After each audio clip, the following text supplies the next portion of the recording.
نحمده ونصلي على رسوله الكريم اما بعد فاعوذ بالله من الشيطان الرجيم بسم الله الرحمن الرحيم والمحصنات من النساء الا ما ملكت ايمانكم كتاب الله عليكم واحل لكم ما وراء ذلكم ان تبتغوا باموالكم محصنين غير مسافحين صدق اللہ العظیم۔ آج ہم خلاصہ قرآن حکیم کے سلسلے میں 5ویں پارے کے خلاصہ مضامین کا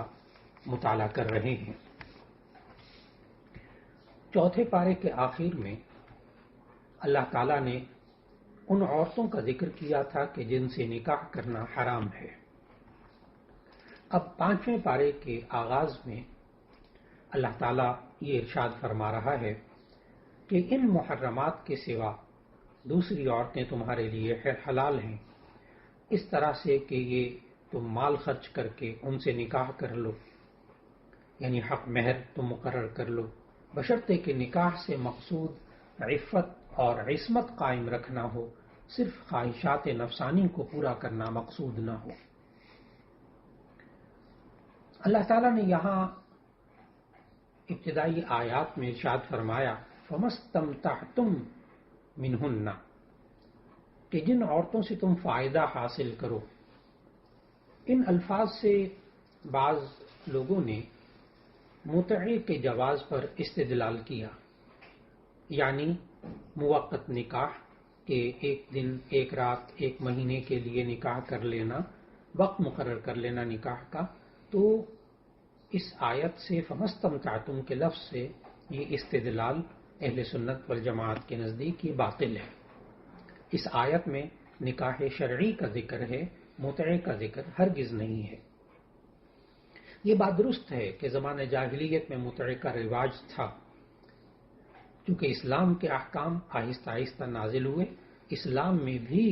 ابتداءً یہ رواج باقی رہا، لیکن بعد میں واضح طور پر متعے کی حرمت کا اعلان کیا گیا۔ سنن ابن ماجہ میں اور دیگر احادیث میں نبی صلی اللہ علیہ وسلم نے ارشاد فرمایا، اے لوگو، میں نے تمہیں متعے کی اجازت دی تھی، لیکن اب اللہ نے قیامت تک کے لیے اسے حرام کر دیا ہے۔ پھر اس کے بعد تیسرے رکوع میں اللہ تعالیٰ نے گھر کے نظام کو درست رکھنے کے لیے آداب سکھائے، اور ایک یہ ادب سکھایا کہ گھر میں مرد کو قوامیت، الرجال قوامون علی النساء، گھر میں مردوں کو قوام بنایا گیا، یعنی ذمہ دار بنایا گیا۔ یہ درجہ اللہ نے مرد کو دیا ہے، کیونکہ جس گھر کا کوئی سربراہ نہ ہو تو ایسی صورت میں اس گھر کے اندر کوئی نظام نہیں چل سکتا۔ لیکن یہ بات ذہن میں رکھنی ہوگی کہ اللہ تعالیٰ نے مرد کو ذمہ دار اور نگران تو بنایا ہے، لیکن اس کو یہ اختیار نہیں دیا کہ وہ عورت کو کسی طرح کی اذیت، تکلیف پہنچائے یا اس کو اپنا مالک سمجھے۔ یہ تصور اللہ نے قرآن مجید میں نہیں دیا۔ پھر دوسری ہدایت ان آیات میں یہ دی گئی کہ اگر بالفرض عورت نافرمان ہو، سرکش ہو، تو اسے راہ راست پر لانے کے لیے 3 طریقے اختیار کیے جا سکتے ہیں۔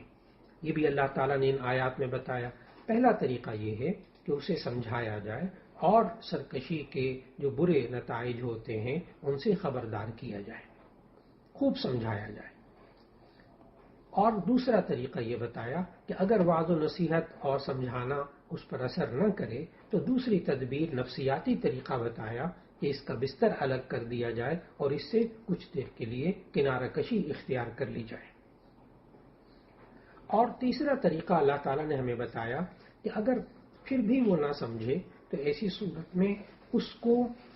مار سکتے ہیں۔ یہ اللہ تعالیٰ نے جو بات بتائی، اس کے لیے تمام مفسرین نے احادیث کی روشنی میں یہ شرطیں لگائی ہیں کہ مار ایسی ہو چہرے پر نہ مارا جائے، اس کی ہڈی کو نہ توڑا جائے، اس کے زخم نہ لگائے جائیں۔ لیکن ذہن میں رکھنا چاہیے کہ اللہ تعالیٰ نے قرآن مجید میں یہ 3 باتیں تو بتائی ہیں، لیکن نبی صلی اللہ علیہ وسلم نے پہلی بات پر عمل کیا ہے، دوسری بات پر عمل کیا ہے، اور تیسری بات پر کبھی عمل نہیں کیا نبی صلی اللہ علیہ وسلم نے۔ یعنی ازواج مطہرات کو سمجھانے کے لیے نبی صلی اللہ علیہ وسلم نے وعظ و نصیحت بھی بہت کی۔ نبی صلی اللہ علیہ وسلم دوسرا طریقہ بھی اختیار کیا کہ اگر بعض ازواج مطہرات سے کوئی ایسی بات ہو گئی تو نبی صلی اللہ علیہ وسلم نے 1 مہینے کے لیے اپنے آپ کو الگ کر لیا اور پھر 1 مہینے بعد دوبارہ واپس آ گئے، تو یہ بھی طریقہ اختیار کیا۔ لیکن نبی صلی اللہ علیہ وسلم نے ساری زندگی، حضرت عائشہ رضی اللہ تعالیٰ عنہ کی روایت ہے کہ نبی صلی اللہ علیہ وسلم نے ساری زندگی کبھی اپنی بیوی پر ہاتھ نہیں اٹھایا اور نہ کبھی کسی بچے کو مارا۔ لیکن ہمارے معاشرے کے اندر بسا اوقات مرد شوہر اپنی بیوی کو جب بجائے سمجھانے کے اور نفسیاتی طریقے اختیار کرنے کے مار پیٹ استعمال کرتے ہیں، تو اس کے نتیجے میں سوائے ایک دوسرے کی بے احترامی کے اور گھر کے معاملات میں بگاڑ کے اور کچھ ساتھ نہیں آتا۔ لہذا ان آیات کو نبی صلی اللہ علیہ وسلم کے اسوہ حسنہ کی روشنی ہی میں سمجھنا چاہیے۔ پھر نبی صلی اللہ علیہ وسلم نے ہمیں قرآن مجید کے مطابق جو زندگی کے آداب سکھائے، تو نبی صلی اللہ علیہ وسلم نے ہمیں قرآن مجید کے اوپر خود عمل کر کے جو باتیں سکھائیں، وہ اللہ تعالیٰ نے اس کے 5ویں رکوع میں جو باتیں بتائیں کہ اجتماعی زندگی میں ہمیشہ ہر کام میں احسان کا حکم دیا گیا ہے، اور یہ بتایا کہ احسان کی جو بنیاد ہوتی ہے وہ باہمی خیر خواہی، امانت، عدل اور رحم دلی پر ہوتی ہے۔ شادی کے بعد مرد اپنی بیوی کے بدن کا مالک نہیں ہوتا بلکہ مخصوص منفعت کا مالک ہوتا ہے۔ پھر اس کے بعد کی آیات میں اللہ تعالیٰ نے سمجھایا کہ اسلام حق، عدل اور مساوات کا دین ہے، اور وہ ساری مخلوق کے درمیان عدل و انصاف کا حکم دیتا ہے، یہاں تک کہ کافر کے حقوق بھی غصب کرنے کی اجازت نہیں دیتا۔ اس کے بعد آیت نمبر 58 میں سورہ نساء کی اللہ تعالیٰ نے حکم دیا، ان اللہ یأمرکم ان تؤدوا الامانات الی اہلہا،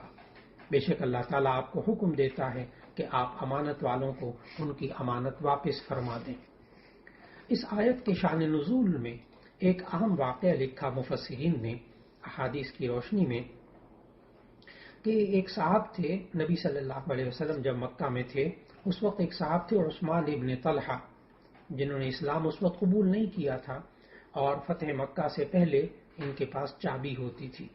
نبی صلی اللہ علیہ وسلم نے مکی زندگی میں ان سے چابی مانگی تو انہوں نے نہیں دی۔ نبی صلی اللہ علیہ وسلم نے عثمان ابن طلحہ سے کہا کہ ایک وقت ایسا آئے گا کہ تم مجھے خود یہ چابی لا کر دو گے اور میں جسے چاہوں گا یہ چابی دے دوں گا خانہ کعبہ کے دروازے کی۔ وقت گزرتا چلا گیا۔ مفسرین نے لکھا کہ عثمان ابن طلحہ یہ اپنے پاس چابی رکھتے رہتے یہاں تک کہ فتح مکہ ہوا، اور فتح مکہ کے بعد ظاہر ہے کہ عثمان ابن طلحہ جو ابھی تک اسلام نہیں لائے تھے انہوں نے یہ چابی نبی صلی اللہ علیہ وسلم کو دے دی۔ خانہ کعبہ کے دروازے کی چابی دینے کے بعد جب یہ جانے لگے تو نبی صلی اللہ علیہ وسلم نے عثمان ابن طلحہ کو کہا، اے عثمان ابن طلحہ، کیا تمہیں یاد ہے کہ میں نے تمہیں ایک وقت میں کہا تھا کہ تم خود مجھے آ کر یہ چابی دو گے اور میں جس کو چاہوں گا چابی دے دوں گا؟ اس پر اللہ تعالیٰ نے یہ آیت نازل کی، کیونکہ نبی صلی اللہ علیہ وسلم یہ چابی بھی بنو ہاشم کے یعنی اپنے خاندان بنو ہاشم، کیونکہ بنو ہاشم کے خاندان کے پاس خانہ کعبہ کی اکثر مصروفیات، ذمہ داریاں یہ بنو ہاشم کے پاس تھیں، تو نبی صلی اللہ علیہ وسلم نے چاہا کہ خانہ کعبہ کے دروازے کی چابی بھی بنو ہاشم کے پاس ہونی چاہیے۔ اس پر اللہ تعالیٰ نے یہ آیت نازل کی، ان اللہ یأمرکم ان تؤدوا الامانات الی اہلہا، بے شک اللہ تعالیٰ آپ کو حکم دیتا ہے کہ آپ امانت والوں کو ان کی امانت واپس فرما دیں۔ چنانچہ نبی صلی اللہ علیہ وسلم نے عثمان بن طلحہ کو یہ خانہ کعبہ کی چابی دے دی، اور آج تک خانہ کعبہ کے دروازے کی جو چابی ہے وہ عثمان بن طلحہ کے خاندان ہی میں چلی آ رہی ہے۔ پھر اس کے بعد 6 رکوع میں ایک واقعہ جس کی طرف اشارہ کیا گیا ان آیات میں کہ نبی صلی اللہ علیہ وسلم کے سامنے ایک نام نہاد مسلمان یعنی منافق اور ایک یہودی کا مقدمہ پیش کیا گیا، تو آپ صلی اللہ علیہ وسلم نے یہودی کے حق میں فیصلہ کر دیا کیونکہ وہ اس کا حق تھا۔ اب منافق نے یعنی ظاہری طور پر جو مسلمان اپنے آپ کو کہلا رہا تھا، اس منافق نے اپنے حق میں فیصلہ نہ آنے کی بنا پر حضرت عمر رضی اللہ تعالیٰ عنہ کی طرف رجوع کیا کہ میں جا کر حضرت عمر سے فیصلہ کرواتا ہوں، حالانکہ نبی صلی اللہ علیہ وسلم فیصلہ کر چکے تھے۔ تو حضرت عمر رضی اللہ تعالیٰ عنہ نے پھر اس کو سزا دی، تو اس پر منافقین نے بڑا شور کیا۔ تو اللہ تعالیٰ نے پھر ہمیں ان چھٹے رکوع کی آیات میں سمجھایا کہ اللہ تعالیٰ نے مسلمانوں کے سامنے اس حقیقت کو خوب اچھی طرح واضح کر دیا ہے کہ کسی بھی شخص کا ایمان اس وقت تک کامل نہیں ہوتا جب تک کہ وہ اللہ اور اس کے رسول صلی اللہ علیہ وسلم کے فیصلوں پر راضی نہ ہو۔ اور یہ بھی بتایا ان آیات میں، آیت نمبر 60 میں، آیت نمبر 65 میں یہ بھی بتایا کہ رسول صلی اللہ علیہ وسلم کی بعثت کا اصل مقصد یہی ہے کہ ان کی اطاعت کی جائے، اس لیے کہ رسول اللہ صلی اللہ علیہ وسلم کی اطاعت حقیقت میں اللہ کی اطاعت ہے۔ لیکن ظاہر ہے منافقین کو رسول اکرم صلی اللہ علیہ وسلم کی پیروی کرنا بڑا بوجھ محسوس ہوتا تھا، لیکن جو مسلمان ہیں وہ بڑی خوش دلی کے ساتھ نبی صلی اللہ علیہ وسلم کے احکامات پر عمل کرتے تھے۔ اس کے بعد 7ویں رکوع میں اللہ تعالیٰ نے مسلمانوں کو جہاد اور قتال کی تیاری کا حکم دیا، اور یہ حکم دیا کہ اپنی نیت میں اخلاص پیدا کریں اور صرف اعلاء کلمت اللہ، اللہ کی رضا اور دین کی سربلندی کے لیے جنگ کریں۔ پھر جہاد کی ترغیب دی گئی ان آیات میں کہ آخر تم جہاد کیوں نہیں کرتے، جبکہ صورت یہ ہے کہ ظلم کی چکی میں پسنے والے مرد، خواتین اور بچے اللہ کے سامنے ہاتھ پھیلا پھیلا کر دعا کر رہے ہیں۔ وہ دعا اس سورت کی آیت نمبر 75 کے اندر موجود ہے کہ اے ہمارے رب، تو ہمیں اس بستی سے نکال دے جہاں کے لوگ بڑے ظالم ہیں، اور اے اللہ تو کسی کو ہمارا مددگار بنا کر بھیج دے۔ عام طور پر جو موت کا خوف ہوتا ہے یہ جہاد کے میدان میں نکلنے کے لیے بڑی رکاوٹ ہوتا ہے، اس لیے اللہ تعالیٰ نے ان آیات میں سمجھایا کہ موت تو کہیں بھی آ سکتی ہے، گھر میں بھی آ سکتی ہے، مضبوط قلعوں میں بھی آ سکتی ہے۔ جہاد میں نہ نکلنا یہ اس کی وجہ سے یہ نہیں ہے کہ آپ جہاد میں نہیں جائیں گے تو موت نہیں آئے گی، بلکہ موت تو کسی وقت بھی آ سکتی ہے۔ تو معلوم ہوا ایک مومن کو موت سے نہیں گھبرانا چاہیے۔ اور پھر منافقین کی سازشوں کا ذکر اللہ تعالیٰ نے تفصیل سے کیا ان آیات کے اندر۔ جہاد اور قتال کی جب ترغیب دی تو اللہ تعالیٰ نے مسلمانوں کو منافقین کی چالوں اور ان کی سازشوں سے چوکنا رہنے کا حکم دیا۔ یہ منافقین وہ ہوتے تھے کہ جو اسلام کا لباس پہن کر، اسلام کو ظاہر کر کے، اپنے آپ کو مسلمان ظاہر کر کے ہمیشہ اسلام اور مسلمانوں کو نقصان پہنچاتے تھے۔ مدینہ منورہ میں جو پہلی اسلامی ریاست اللہ تعالیٰ نے قائم کرنے کی توفیق دی، اس کے خلاف سازشوں میں یہی منافقین تھے جو اس کو نقصان پہنچانے کی کوشش کرتے تھے۔ ایک وقت ایسا آتا ہے کہ مسلمان جو ہے ان منافقوں کے بارے میں فیصلہ کرنے میں کچھ تردد کرتے تھے کہ سورہ نساء کا وہ حصہ نازل ہو گیا جس میں ان کی ذلت آمیز حرکتوں، ان کے خفیہ منصوبوں، ان کے بغض اور حسد پر مبنی جو باتیں ہوتی تھیں ان کو اللہ تعالیٰ نے واضح فرمایا اور بتایا کہ ان منافقین کا اسلام اور مسلمانوں سے کوئی تعلق نہیں ہے۔ اور پھر مسلمان منافقوں کے بارے میں، یعنی جو ظاہری طور پر مسلمان کہلاتے تھے، ان منافقوں کے بارے میں مسلمان سب کے سب ایک ہو جائے اور ان میں کوئی اختلاف نہ رہے۔ دراصل آیت نمبر 88 میں اللہ تعالیٰ ہمیں یہ سمجھا رہا ہے کہ دیکھو فیصلہ کرتے ہوئے تم آپس میں نہ تقسیم ہو جاؤ۔ منافقوں کا ہمیشہ مقصود یہ رہا ہے کہ مسلمانوں کو آپس میں تقسیم کر دیں۔ اللہ تعالیٰ نے آیت 88 میں یہ فرمایا تمہیں کیا ہو گیا ہے کہ تم منافقوں کے بارے میں دو گروہ ہو رہے ہو، اور اللہ نے ان کی حرکتوں کی وجہ سے ان کو الٹ دیا ہے۔ یعنی اے مسلمانوں تم منافقوں کے بارے میں دو گروہوں میں کیوں تقسیم ہو گئے؟ کیونکہ اس وقت ہوا یہ کہ ایک گروہ یہ کہتا تھا کہ ان منافقین کو قتل کرنا چاہیے کیونکہ ہمارے دشمن ہیں،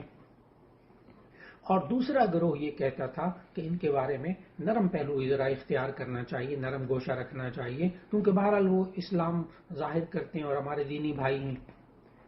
اللہ تعالیٰ نے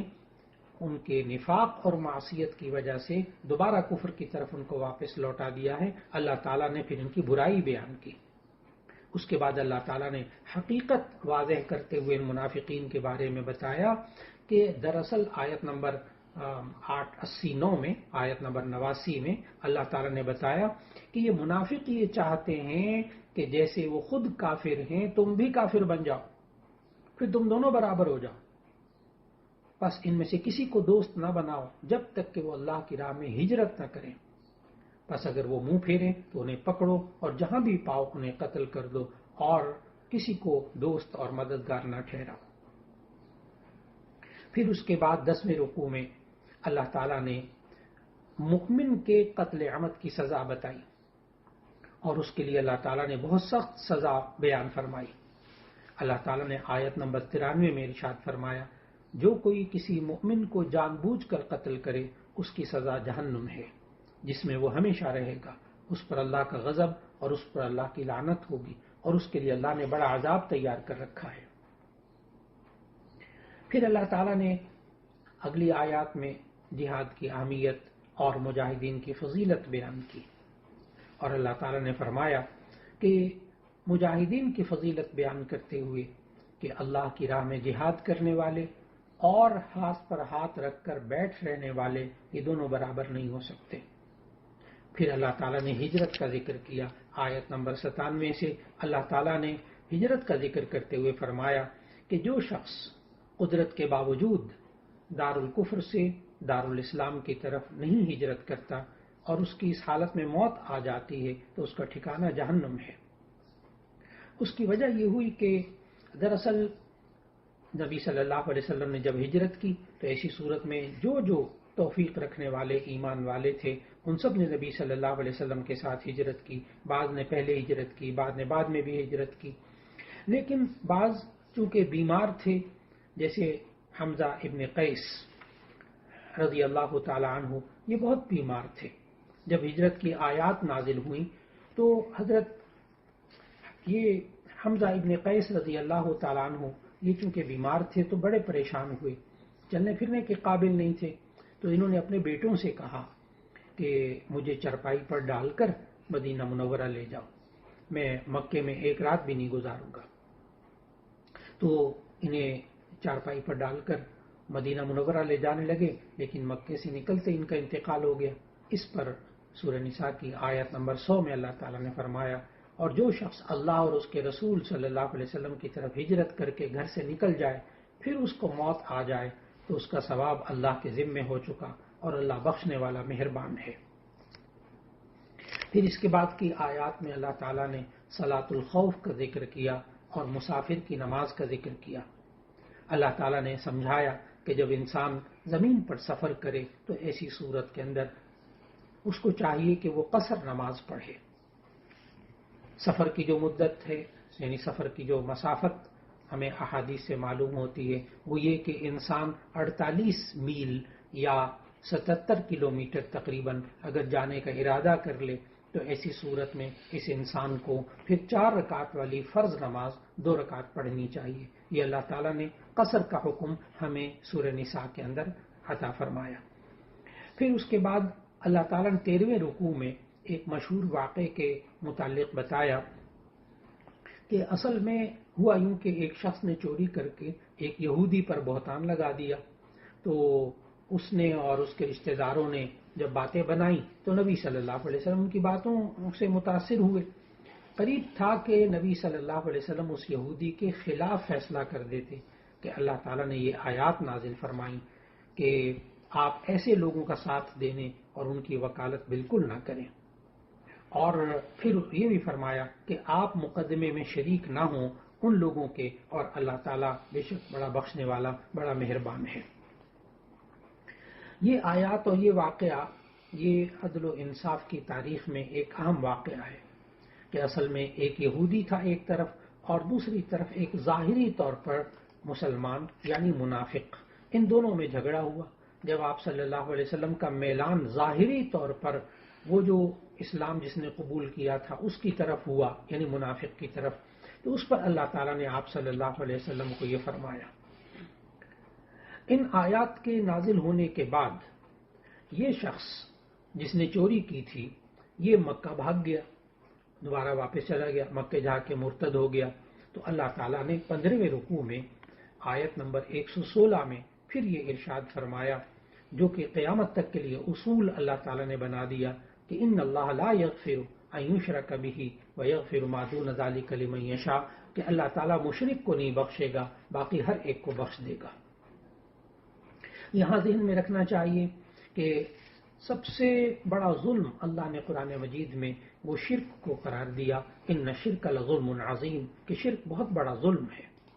اور اللہ تعالیٰ مشرک کو نہیں بخشے گا، باقی ہر ایک کو بخش دے گا۔ لیکن یہ تب ہے جب کہ شرک کی حالت میں انسان کی موت واقع ہو جائے، ورنہ اگر انسان شرک کرتا رہا کئی سال، 10 سال، 20 سال، 50 سال، ایک زندگی گزر گئی اس کی شرک میں، لیکن پھر توبہ کر لے اپنی زندگی کے اندر شرک سے اور پھر دوبارہ وہ شرک نہ کرے تو اللہ تعالیٰ اس کے اس گناہ کو بھی معاف فرما دیتا ہے۔ تو معلوم ہوا کہ تمام گناہوں میں سب سے بڑا جو گناہ ہے وہ ہے شرک۔ اگر زندگی میں انسان اس سے بھی توبہ کر لے اور آئندہ نہ کرے تو ایسی صورت میں اللہ تعالیٰ وہ بھی معاف فرما دیتا ہے۔ پھر اللہ تعالیٰ نے اگلی آیات میں بتایا کہ انسان کیوں سرکش ہو جاتا ہے، اللہ کے احکام کو کیوں اپنے پاؤں تلے روندتا ہے۔ اللہ تعالیٰ نے سمجھایا کہ دراصل انسان شیطان کی پیروی کرنے لگ جاتا ہے اور شیطان اس کو ہدایت کے راستے سے بہت دور لے جاتا ہے، صرف اس وجہ سے انسان بہک جاتا ہے۔ پھر اللہ تعالیٰ نے اگلی آیات میں حضرت ابراہیم علیہ السلام کا تذکرہ کیا کہ جس شخص کو ہدایت ملے گی تو وہ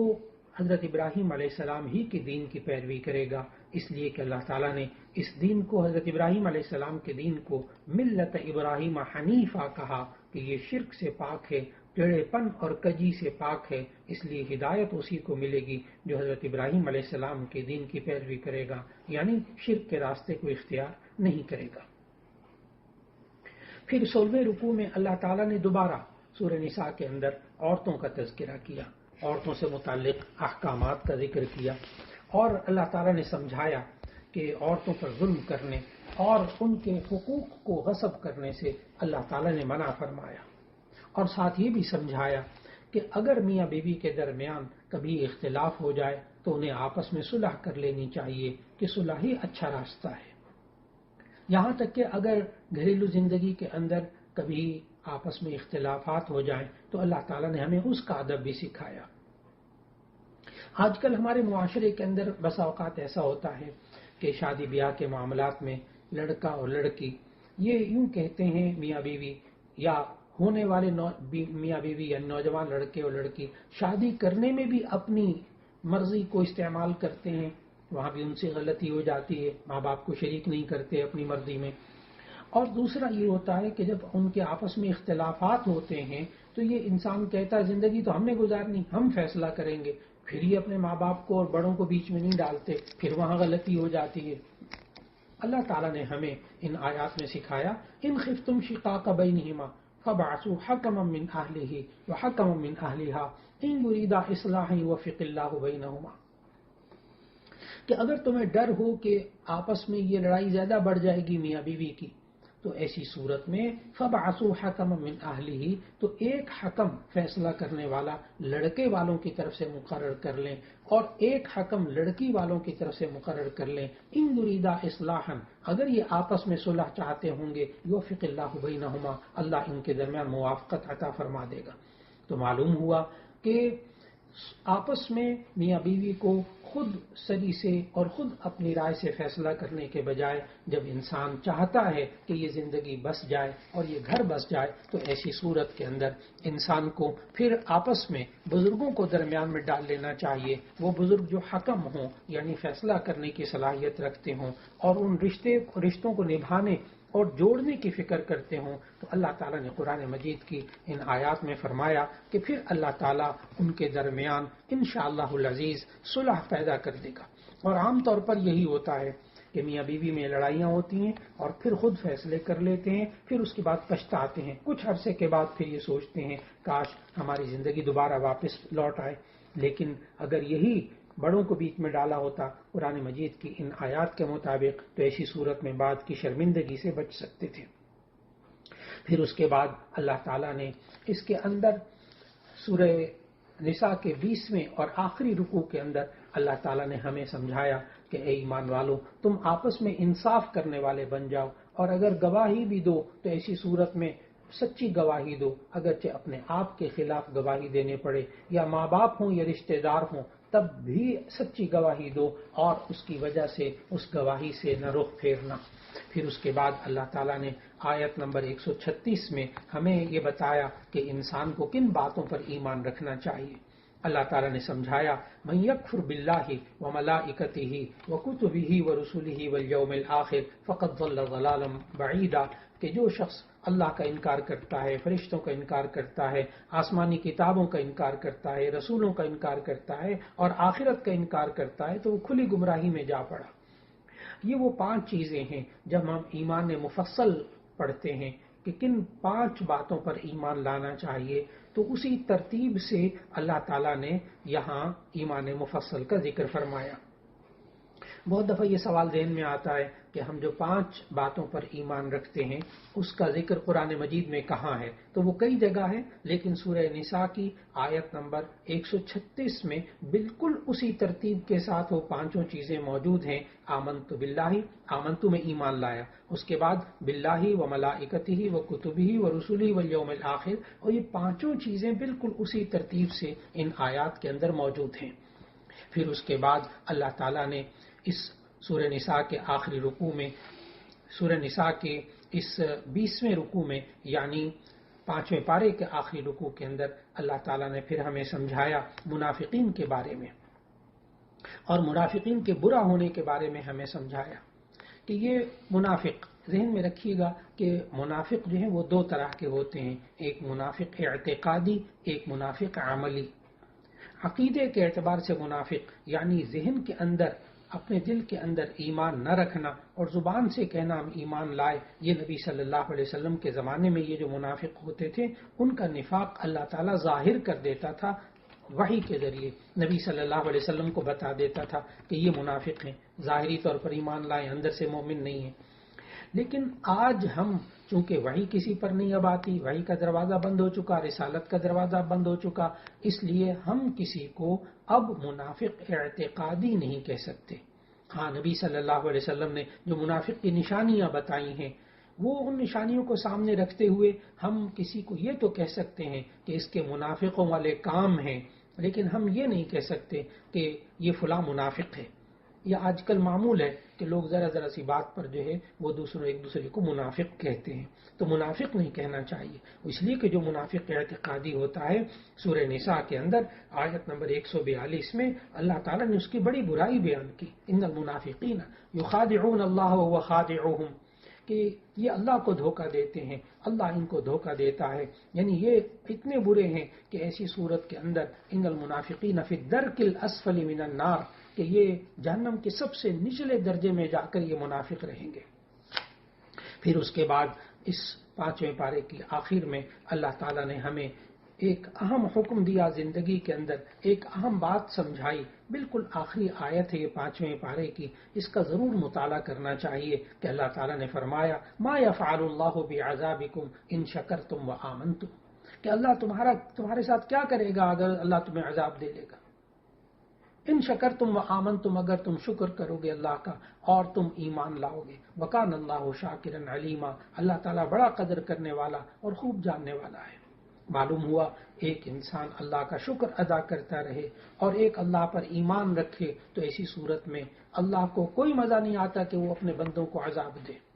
بندہ اپنے اعمال کو درست رکھے، اللہ کبھی انسان کو عذاب میں مبتلا نہیں رکھے گا۔ اس انسان کو اپنے ایمان پر اور اپنے عمل پر بھرپور توجہ دینی چاہیے، اور ہمیں اس پارے کے آخری آیات سے یہ بات سمجھ میں آئی کہ اللہ تعالیٰ نے جو منافقوں والے کام بتائے وہ انسان کو نہیں، ایک مسلمان کو نہیں کرنے چاہیے۔ ایک ایمان والے شخص کو ہمیشہ اپنے اعمال کو قرآن و سنت کے مطابق رکھنا چاہیے، پھر انشاءاللہ اس انسان کو اللہ تعالیٰ آخری سانس تک ایمان کی دولت عطا فرمائے رکھے گا۔ اللہ رب العزت ہم سب کو زندگی کے آخری سانس تک ایمان پر قائم رہنے کی توفیق عطا فرمائے۔ وآخر دعوانا ان الحمد للہ رب